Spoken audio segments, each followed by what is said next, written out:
okoma mu Uganda kitegeeza nti buli munnansi buli munnayuganda miliyoni 45 eza Uganda buli omwaka akwatibwako obuvunaanyizibwa buli ku buli muntu gamba munno nti pulezidenti akola ki akomawo. Nze nabagambye nga minisita w'ekikiriza nagambye nti ab'ekisaawe Entebbe nabawadde ekiragiro mugulewo mugulewo njagala mukibulize muto mukole ki mugulewo eyo directive ministerial directive mugulewo ekisaawe kubanga ekisaawe is a public place. Okudda kwa His Excellency Robert Kyagulanyi Ssentamu muwadanku nyingi avuddeyo n'alabula abakulira ekisaawe ky'Entebbe Airport ng'agamba nti bafunye ku mawulire agagamba nti baagala okulemesa abantu okutuuka ku kisaawe kino nga bateekawo amateeka agakugira abantu ababa baza okurisiivinga pulezidenti waabwe. Ono akozesa obuyinza obumuweebwa ssemateeka kubanga ye shadow minister owa ensonga z'ewabweru. Alagidde abantu bano nti ekisaawe kirina okubeera open ne babeera nga basobola buli munnayuganda okwakisesinga ekisaawe ekyo. Buli munnayuganda akkirizibwa okugenda ku kisaawe okwaniriza omuntu we ewatali tteeka lyonna ly'aba amenye. Ekisooka nti muwadanku nyingi munnamateeka, ate ekyokubiri shadow minister wa foreign affairs. Kakati bw'aba alagidde abantu bano kitegeeza abalagidde nga mukama waabwe kubanga ssemateeka bw'atyo bw'alambika ensonga zino nti abantu bano tebalina kugalira muntu n'omu wabweru. Ono bw'avudde wano alabudde poliisi bawadde n'olukwembu olw'okukwata His Excellency Robert Kyagulanyi Ssentamu nga yakatonya ku kisaawe Entebbe bamuvuge bamutwale mu maka ge ag'emagere. Ono alabudde poliisi n'abagamba nti bwe baba nga tebaagala kulaba kukyankalana kwa bannayuganda baleke omuntu wa bannayuganda bamwenoonere bamutwale paka bo gye baagala okumutwala yonna. Wabula poliisi keegeza neekola ensobi neebuzaawo His Excellency Robert Kyagulanyi Ssentamu. Bannayuganda singa banava mu mbeera ebiddirira tebababuuza beenenyanga bokka. Ku nsonga z'okuddamu okutalaaga country tour eya feezi ey'okubiri muwadanku nyingi agamba nti Kyagulanyi Ssentamu gwe badde balindiridde bafulumye enteekateeka ez'okuddamu okutambula, wabula abalabudde n'abagamba nti okutambula kuno kulina kubeera siriyasi. N'agamba nti awulira ng'oli mutiitiizi feezi 2 togyetaba kubanga feezi 1 yadde yakuzuukusa bannayuganda kubalaga ki kye balina okukola, wabula feezi 2 egenda kuba yanjawulomu egenda kubaamuko ne ku bikolwa. Ewulira ng'oli mutiitiizi togezaako kubawerekera kubanga bali mu kadde ak'okununula eggwanga Uganda era nga gwe mulimu gwa NUP omukulu gwakulaba nga banunula eggwanga Uganda okulijja mu mikono gya bannakyemalira. Munnamateeka Nkunnyingi agamba nti ebyo n'ebize byogerwa poliisi ebyaliwo mu feezi 1 bibajjanga bagamba nti NUP esiga obusosoze mu mawanga, NUP bagenda basaasaanya obulimba ku Mwami Museveni, nti NUP baziba amakubo ne balemesa entambula okutambula mu mirembe. Ebyo byonna muwadanku nyingi agambye nti bali ku bwa bulimba bwabwe bayiwa nsaano ku mazzi kubanga ekibiina kya NUP kiwandiise mu mateeka era omulimu gw'ekiriko si gwa kampeyini nti banoonya kalulu. Bakkirizibwa okugenda nga babuuza ku bantu baabwe n'okugenda nga baggulawo yafeesi ez'enjawulo mu bifo eby'enjawulo eby'eggwanga Uganda, wadde poliisi yavaayo n'egamba nti tebakkiriza kuddamu kutambula. Agamba nti eyo balimba. NUP erina okutambula kubanga bibatambula biri wansi w'amateeka. Electoral Commission yakkiriza buli kibiina ekikkirizo ekigenda okwebuuza ku balonzi baakyo ekirina buzibu bwe kiba kikoze. Era bw'atyo n'alabula nti ab'NRM bwe baba bawulira nga nabo baagala okutambula tewali abagaanye, nabo batambula engendo zaabwe wabula tebageza ne beekiika mu ngendo za NUP zeriko.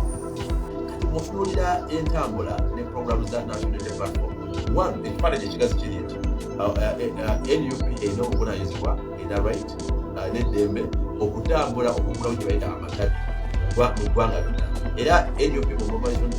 eyasookayo phase 1 ebadde ekulawo party offices mu bitundu ebyenjawulo. Era nga bamala okugulawo party offices ku sipiiki ya Ssenkejjo gy'abadde awagamba nti ebikozesebwa tubita demo office mwabeetaaga party card tugende mu ki office z'enfe. Njagala kunyonyola naye ate nga bwe kunyembesa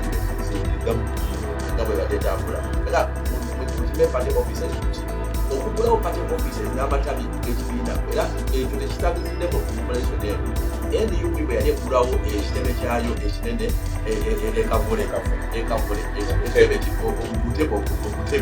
ekavule yalangirira nti bwe tuva wano tugenda kugulawo ebitebe ebyenjawulo mu ggwanga kibadde kuliko okubadda Ssentamu n'alanga tugenda kugulawo offices mu bitundu mu region zonna ez'eggwanga katusoose okugulawo kino n'okugulawo amatabi gaffe nga ekitundu ekyokunyweza ssemateeka waffe w'ekibiina n'okunyweza emiranga gyaffe ng'ekibiina ky'ebyobufuzi. Ekyo kiba kitambula musingi n'omutima ogwa demokrasi. Ekyokubiri ebadde eteekayo party cards n'ogezaako okunyweza ground structures zaffe. Ekyokulala kwe kuteekayo meetings oba entuula ez'okutunda n'okunyonyola abantu mu bitundu ebyo gye tulaze ideology oba endowooza eya National Unity Platform. Mu ssemateeka ne mu Political Parties and Organizations Act buli kibiina kirina eddembe n'ebbeetu okwetunda n'okutegeeza aba members kuba essaawa eno tetuli mu campaign no era tetuli mu campaign era president abadde akidiringana lunwe wabula bwodda mu Political Parties and Organizations Act n'amateeka amalala ne ssemateeka ekibiina kirina eddembe okuguza abantu ideology yaakyo n'endowooza yaakyo n'ekigendererwa ekyokusaka bakyegatteko oba okufuna membership. Era NUP gyebadde ekola zo zibadde tuuza nga meetings ez'okutunda n'okuguza abantu ideology yaakyo ate wetunda ideology yaakyo mubaamu n'okugaziya ku nsonga ezinyiga bannansi lwaki ekibiina weekiri kubanga tekiriwo okulaba kiriwo miti bibiri mu kisinde ekya People Power ne mu kisinde ekya National Unity Platform. Era kati ezo zobaga meeting olwokuba nti abantu bagaddeyo idea eya National Unity Platform nga bulweyita meeting bawerako era negera mu venue engaziko naye nga zirambikiddwa nti kisala tugenda tukulaawo era ndoza tewali venue mu nsanze nga tebataddewo obutebe nga bataddewo obutebe ne platform okugeziganya ne bana abantu okubaguza ideology endowooza z'ebifuzi n'ekibiina ekyo bapraising okuba nti bajoininga ekibiina n'endowooza ya National Unity Platform ne ku miramwa gyeyina ku nsonga z'eggwanga awamu. So ekyo badde okiraba kati olwokuba nti ideology n'endowooza ya National Unity Platform ne People Power abantu bajagala nnyo of course buli kitu president gyabadde alaze abantu babadde tebalina nakutuuka wali wabulanga bamwaniriza era mwe ne bamwaniriza mu mirembe mpaka batuuka ku kintu tukyebaza okuba n'ekibiina nga abantu oba tolabala kubanyonyola nga bo banyonyereza dda ne bamanya nti tulina kwegatta ku kino ne baaniza president mu mukwano omungi naye babye nti kitundu mwabadde alaga babadde boogera ku nsonga ezaabwe zennyini sigeze ku nsonga z'abantu olaba twali emayuge president ne bamukwasa enkasi ne bamugamba nti president ono omusajja yali akutte enkasi eno yali agenze kuyiiza abaana b'esukulu fees na kyakulya ku nnyanja ne bamutta tusaba otuyambe naffe twagala kwenunula era n'abagamba wenkomawo emayuge nsooka bakwasa nnyanja eno nyindiza abantu enkasi kagitwalire ddala ekyokubiri teyagenda kukola bikolobero bwebiti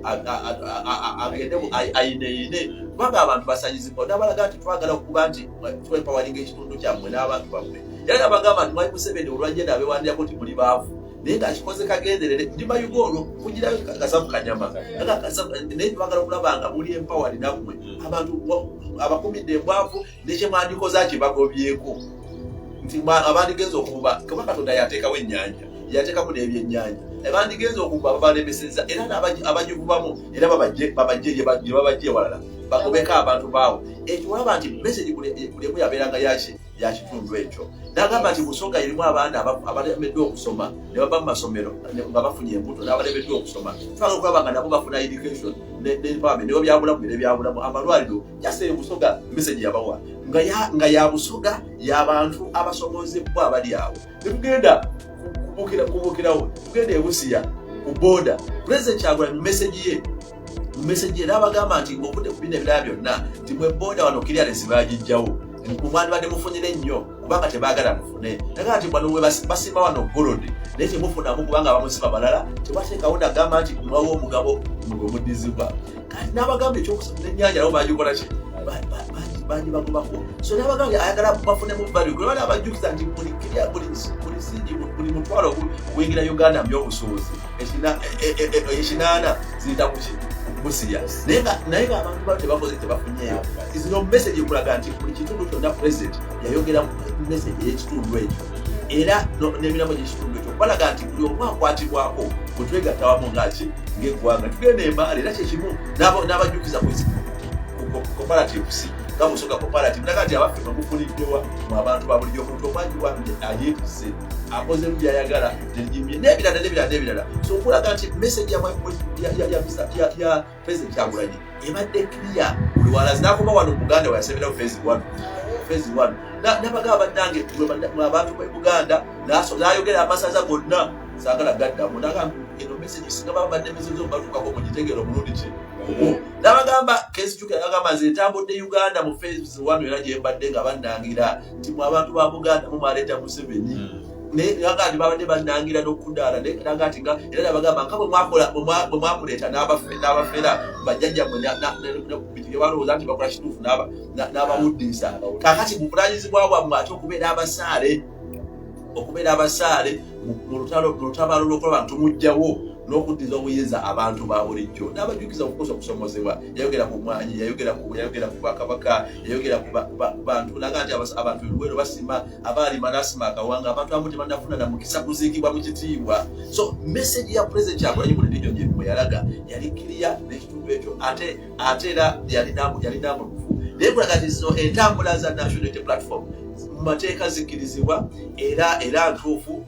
era position ekibiina nga bweri naffe gye tuliko ekibiina kigeragenda mu maaso ne mobilization drive zino kubanga ziri mateeka bino byowulira byali bagezako kugaana osimanyi omwami ono simanyi Kasigazi ng'awandiika nti kisooka byawandiika biri wabweru w'amateeka tosobola kuba nti gwe mulamuzi gwasala ogwakola ki polisi tena lukusoolo nega gwe mutuzudde wakoze kino okusinze ngugaanye no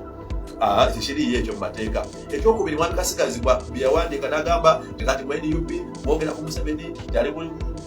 mateeka aliwo bukyamu nemuga kituufu aliwoo ki mu bukyamu ekyokubiri kati wawa poliisi yandibadde these are state entities Uganda Police Force, Uganda Police Service, the Uganda People Defense Forces, amateeka galungamya ebitongole ebyo kati Kasigazi w'amagye kajugere wansi wa Uganda People Defense Forces takkirizibwa kwetaba mu byabufuzi biri partisan takkiriza kwetaba mu byabufuzi byawulayawula ekyokubiri byayogerako njaga ati mwina kwogera Mwami Museveni ate nga ebiina by'obufuzi kibeezaawo kati nga bino nekibeeza mu struggle okujjako Mwami Museveni kubanga yalemesa democracy mu ggwanga lino kati ate wa polisi baga temwina kukyogerako kati tuba tumugamba agenda jamu eya polisi ogenda oyambale ekisaati kya yero ogende ofisi enyale tulwanyireeyo netugenda kukwata polisi y'abantu ate ng'ogikwata ogikozesa ebibiya byobufuzi nga byenyaleeko so nga Mwami Kasigazi yayogera byali bifu era twabigaana netumutegeeza mu mikutu mwe yayitiramu ennyini so tebikkirizibwa era tetubikiriza wabula NUP egenda maaso ne mobilization program zaayo era nga bwe yasuubiza nti anytime phase eyokubiri eya Uganda egenda kulagirwa essaawa eno phase eriwo yeya mobilization eyebweru w'eggwanga ne bannansi president n'abalekera eddimu eryokuba nti mukuba ttooki buli kitongole na buli muntu yenna mwolese ekifaananyi ky'obusosoze wonna obusosoze mawanga wonna we bubadde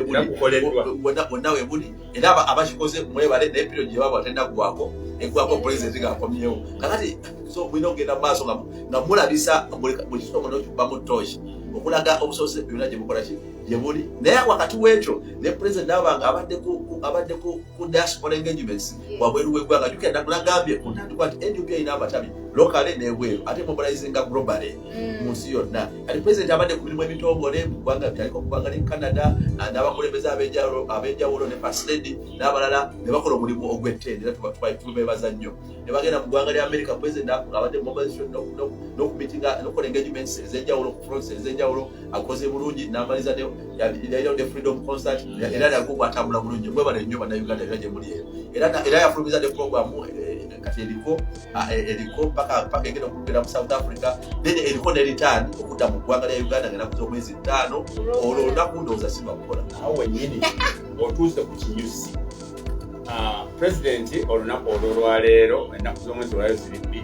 ajja kuba asimbula okuva mu USA ayolekere South Africa olunaku olwo kyagenda kubeera okusisinkana abakungu oba abantu abakwasaganya ensonga z'ekibiina e South Africa ate lwokuna enkeera nga 3 ate asisinkane nga nnya asisinkane ate ba political parties ababundivu abeeri so nga 5 akomawo kyaddondo president akomawo bwaba boogera ku president boogera ku ggwanga ye president wa north wa east wa west wa central kati tubadde tugamba wali president abadde atambula ng'agenda mu bitundu mu kitundu naye mutuufu nga okubaniriza okubaddeyo ngero izo gamba eggwanga lyalikoze eki lisituze era kyoba olaba nti eno ligimu yatukana okema watakitandika n'okugamba oba abantu tebe batwale odombyo yako batandika n'okemebwa nga tebaza kikkiriza ndowooza tebaza kikkiriza abantu bameka abakola ki abamwandiza kati pulezidenti akomawo mu Uganda okukomawo mu Uganda kitegeeza nti buli munnansi buli munnauganda miliyoni 45 eza Uganda buli omu akwatibwako obuvunanyizibwa buli ku buli muntu gamba munno nti pulezidenti akola ki akomawo nze nabagambye nga minisita w'ekikiriza nagambye nti ab'ekisaawe Entebbe nabawadde ekiragiro mugulewo mugulewo njagala mukiwulize muto mukole ki mugulewo eyo directive ministerial directive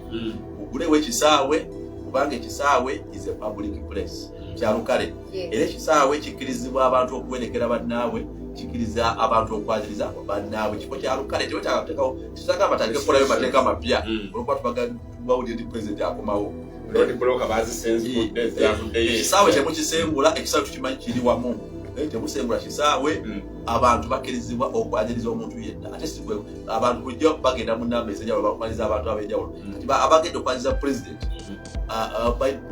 tebalina kuleetera nsonga ate kisaawe kutandika kwebuzaabuza so pulezidenti akoma ogenda kuza omwezi 5 tetwagala ggalawo kisaawe kitwagala kisengula ekisaawe kinasigalawo kiri ate tumanyiwo tumanyi ekisaawe kikola kiri so mwenna bannayuganda mwenna bannankyukakyuka mukubirizibwa okuba nti mwetaba mu nteekateeka ez'okwaniriza pulezidenti w'eggwanga omulonde pulezidenti w'eggwanga pulezidenti Kyagulanyi Ssentamu Robert akomawo mu Uganda bwe bannakyaddondo mbakunzeemu ak'enjawulo nti bebalirwedde bannakyaddondo mwenda bikanya omwenda ab'ekitenzi ab'ewabbeewo ab'endayaza ab'ebulamu ab'ekabugu ab'ewatuba ab'ekatadde ab'emasooli ab'enkunga mu bungi bwammwe fenna tugenda oba fe tunasula nantebe netugenda kwaniriza pulezidenti genda kuza omwezi 5 ng'akomawo mu ggwanga Uganda bannayuganda mwenna masaza ga Buganda bonna mu regioni za Uganda zonna aba north simanyi bulungi lwa north bagenda bakyakugabanje okekamo kamanyi oluzungu awo wenoba oyogera obwogezi Bobby ekyo kyagenda international aba mu north mukoleki mwena mukungibwa aba mu eastern mwenna abamasaba abasonga mwenna regioni zonna ezo mukungibwa abo mu west olunyankola ebikusakula olumanyigo abo mu west tubaniriza banonga kati mu central mwandizibwa mwenna twagala tulina okufenna agenda kuza omwezi 5 okwekuŋŋaanya buli omu fenna tugende twanirize pulezidenti w'eggwanga omulonde pulezidenti Kyagulanyi Ssentamu Robert akoma mu ggwanga Uganda era mu ssanyu ate nga mwambadde bulungi ebyambalo byaffe ebya national unity platform ebya people power kubanga akabonyo konna akatibwa identity tuli bankyukakyuka tuba tukola ki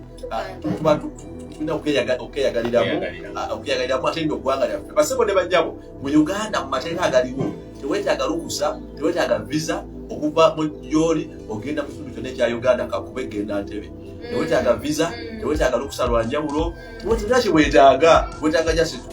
ntambulaayo ate newogamba nti twagala bulijja kintu kyonna twagala tambuza bigere era teri musango mu kutambuza ki teri musango mu kutambuza ebigere kubwegenzede ku bigere oba otambuza kikibuga tugamba nti security forces tubalabula tewali kwetantala kutaataganya bannayuganda mu ggwanga lyabwe yavaayo nekola ekirungi ekitipapula kirabako evunanyizibwa ku kisaawe kye kati emergency aviation authority papula bafulumya nga balinga abasengula ekisaawe mu luguudo teri kisaawe era sibavunanyizibwa so ndowooza beewa obuyinza batakola kibatayina sibaviation tisinye vunanyizibwa ku luguudo ekisaawe kitandika buli omu akola ki buli omu amanyiwa ate n'emiryango gy'ekisaawe tewabangawo tteeka nga bajjawo olukusa oluyisa etteeka ate kati abantu tebakkirizibwa oba bakkirizibwa no era public space abantu bakoma kulimo emanyikiddwa nebyo gavana ate siba aviation ate yetabye mu kusengula ekisaawe ekyo nedde ekyapaana ebyo ebina makulu. Ivan King aitako omusativi agambye swabra police tugambye honorable alabe police eyinza okukwata president waffe ne mutwala direct magere nekyo twakiwuliddeko ko ng'ayongereza ku kya Ivan King bandi yandituuka ku kisaawe ne bamuteeka ku kanyonyi ne bamubuusa yandituuka ku kisaawe ne bamussa mu bimotoka byabwe ne bamuteeka ku Entebbe Express nga ensonga bwezityo tuli mu mateeka twetwetolooledde kati ffe tukkiririza mu ddembe ly'obuntu ate tukkiririza mu rights ya buli munnayuganda ate ne pulezidenti waffe naye wa struggle omanyize pulezidenti twasooka kuvuganyako eno ekyaddo era nze ndanyo bagamba tebakimanyi naabakulaba bagamba nze mmanyi nsobola okuteebereza Museveni kyayitamu alina